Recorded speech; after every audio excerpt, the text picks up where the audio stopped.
Okay, we're studying a new topic called polynomials. Let's start off by looking at what a polynomial is from a picture point of view. So a polynomial is a smooth and continuous function. Okay, so that means you can draw the graph of the polynomial without lifting your pen off the page. Okay, so all of these graphs are smooth and continuous. There's no gaps or spaces between any points. You can draw the whole graph for each of these without lifting your pen off the page. Okay, so here's examples of 3 different polynomials. Now, what about from an equation point of view? Well, a polynomial is a function first of all, so it's a function. So that means it passes the vertical line test each time. And the powers in the equation are all positive integers or 0. The coefficients are constants. So let's see what that means. So if you look at the powers, it's got a power of 5, that's a positive integer. Power of 4, positive integer. Power of 3, positive integer. This has got a power of 1, that's a positive integer. And you could think of this term here as 12x to the 0, if you like. So all the powers in a polynomial are positive whole numbers, or they have a 0 power that you could write in. Okay, now what about the coefficients? Now the coefficients are the numbers next to the pronumeral term. So 8 is the coefficient here, -5 is the coefficient here, +7 is the coefficient here, +10 is the coefficient here. Okay, and the coefficients are all constants, which means they're just a number, a real number in fact. Here's another example down here of a polynomial. You can see that the powers are all positive whole numbers. The powers are all positive whole numbers. We could write a power of 1 here. And if you look at the coefficients, the coefficient here is -3. That's a constant. +10 is a constant. -3/5 is a constant. You can think of this as -1 there. So -1 also a constant. So a polynomial has all positive whole numbers as powers, or 0 as a power, and the coefficients are all constant numbers. Okay, now these equations below are not polynomials, so you can see here that this has got a power of a half. A half is not a positive whole number or 0, so this equation does not represent a polynomial. Here you can see we've got negative powers, and because of the negative power, that is not a polynomial. So a polynomial has to have all powers which are positive whole numbers or 0, and the coefficients, the numbers next to the pronumeral terms, are all constants. Okay, now typically we write a polynomial with the powers in descending order. So that means we write the term with the biggest power first. So for example, for the given polynomial here, p of x, you write down 10x to the 13 as the first term, and then the next term would be -3x to the 10, so the powers should be going down, then -3/5 x squared, and then -x on the end. Okay, so typically you write the polynomial so the powers are in descending order. Okay, so that means largest to smallest. Now let's look at some terminology. So the leading term, the term with the highest power with a non-zero coefficient. So if you look at this first one, the leading term for this polynomial, if you have a look at it, this is the term here with the highest power. So the leading term is 8x to the 5th. Here, the leading term is, well, it's going to be this one, isn't it? +10x to the 13. That's the term with the highest power. So 10x to the 13 is the leading term for that second polynomial.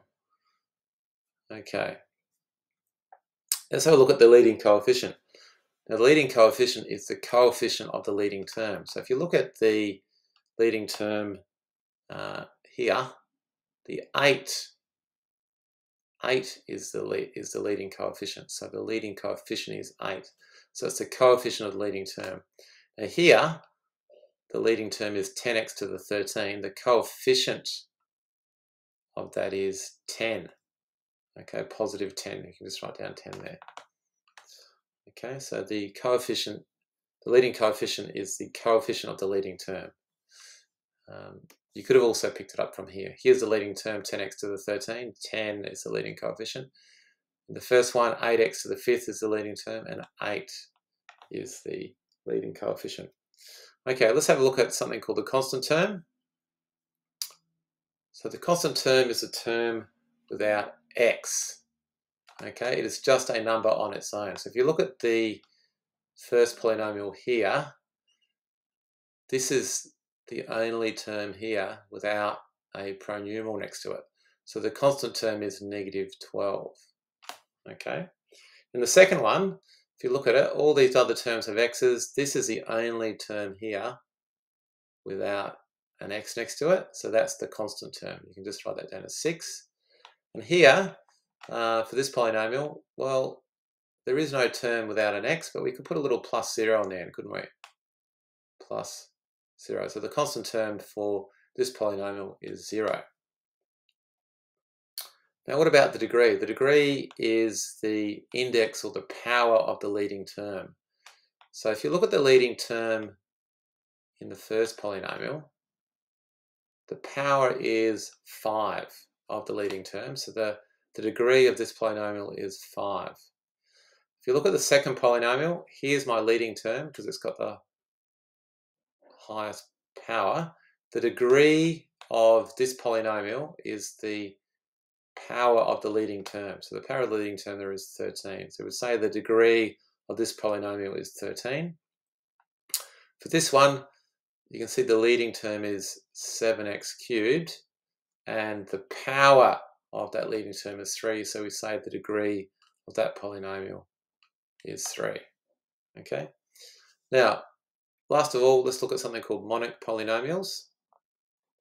Now, monic polynomial means the coefficient of the leading term is 1. So, for example, if I wrote down y equals 1x to the 4 plus 7x cubed, say minus 2, for example. Now, the leading coefficient is 1. Okay, so here's my leading term, but the leading coefficient is 1, so we call it monic. Okay, now we could write that just as y equals x to the 4 plus 7x cubed minus 2. You don't need to write the 1 there. So anytime you've got a 1 for the coefficient of the leading term, we call it monic. Here's another one. So if I wrote down, say, y equals x squared minus 3x plus 4, you can see that the leading term here is x squared, and we could write a 1 there if we wanted to. So that's also an example of a monic polynomial. So a monic polynomial is when the leading term has a coefficient of 1. Okay. So just as a summary then. Okay, so here's the formula for some general polynomial. Notice that the powers are going down by 1, so you've got n minus 1, all the way down to 3, 2, 1, and then obviously down to 0.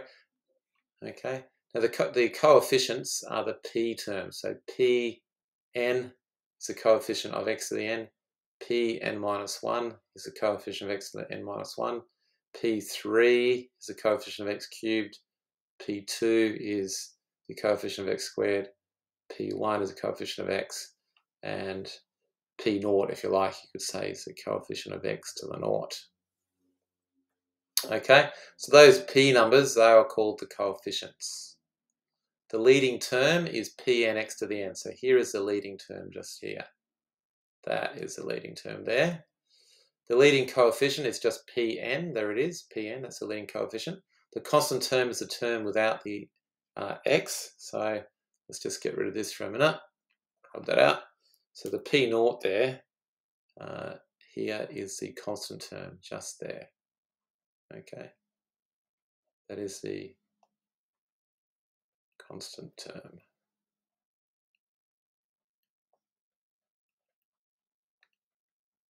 Okay, and here that's called the leading term, so let's just label that the leading term.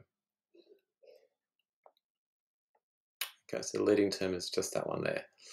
All right, the degree is the index of the leading term. So the index for the leading term in this case is n. So we say that the degree of this polynomial is n because that's the highest power.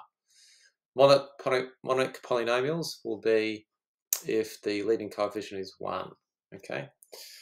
Now, last of all, the zero polynomial. The zero polynomial is just a special case. It's where all the coefficients are 0. That's why we call it the zero polynomial.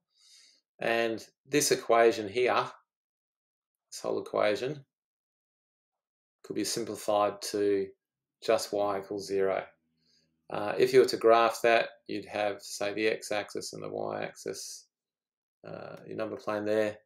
So there's your y-axis, there's your x-axis, and it's just a horizontal line on top of the x-axis, okay? And that's the zero polynomial, which has equation y equals 0, hence its name. Okay, so let's have a look at some examples. Here, you've got to write down you can pause the video here if you like and just write down the answers, what you think they are, and then replay the video to see if you get them correct. So, leading term is, okay, have a look. The leading term is the term with the highest power. So it's got to be that one there, 2x to the 7. The constant term is a term without the x, so it's got to be the 6. The leading coefficient, well, the leading coefficient is the coefficient of the leading term, so it's going to be 2. And the degree will be the power of the leading term, which is 7. Now, what about this one here? The leading term for this one, well, it's got to be the term with the highest power, so it's going to be this one. That's the leading term there.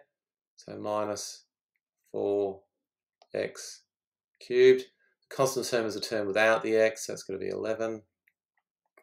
The leading coefficient, well, that's going to be the coefficient of the leading term, so that's -4. And the degree is going to be the power of the leading term, which is 3. Okay. Now we did talk about monic polynomials, so these are non-monic, right? Because the coefficient of the leading term is not 1, so you'd call these non-monic polynomials. Okay.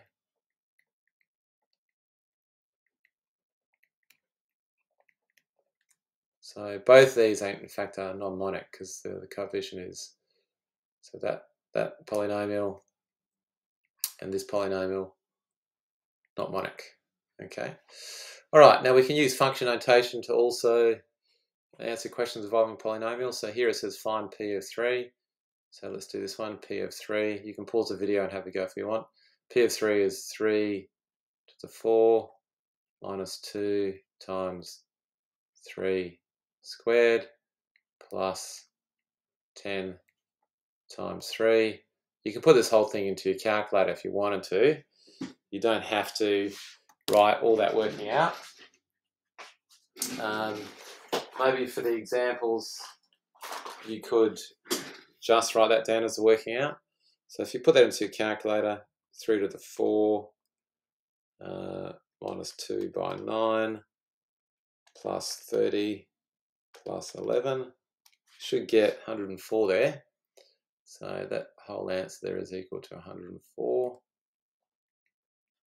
Okay, p of 0, well that means replace all the x's with 0 there. So you're going to get 0 to the 4 minus 2 times 0 plus 10 times 0. So all the x terms will go to 0.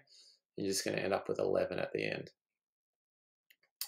P of -1, well, that simply means replace all the x terms with -1. Make sure you put brackets in here. Okay, so as soon as you have a negative, you should have brackets involved.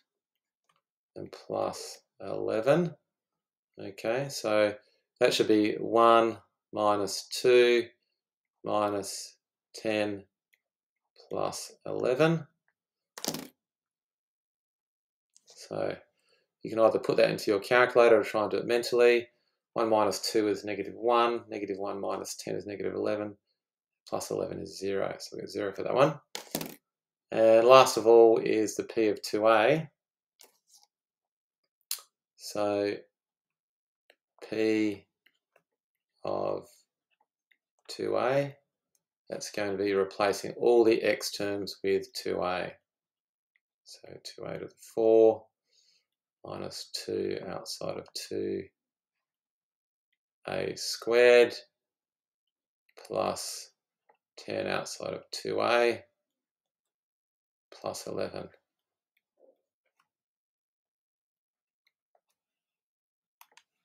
Okay, so if we work that out, you're going to get 2 to the 4a to the 4 minus 2 multiplied by 2 squared a squared plus 20a plus 11.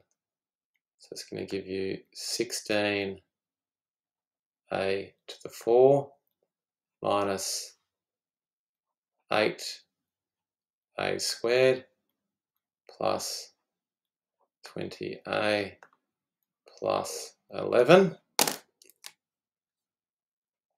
And then last of all, you're going to get the final answer will be, actually that's all you can do. None of these are like terms, so you can't simplify them. Okay, so that's it for polynomials and the terminology.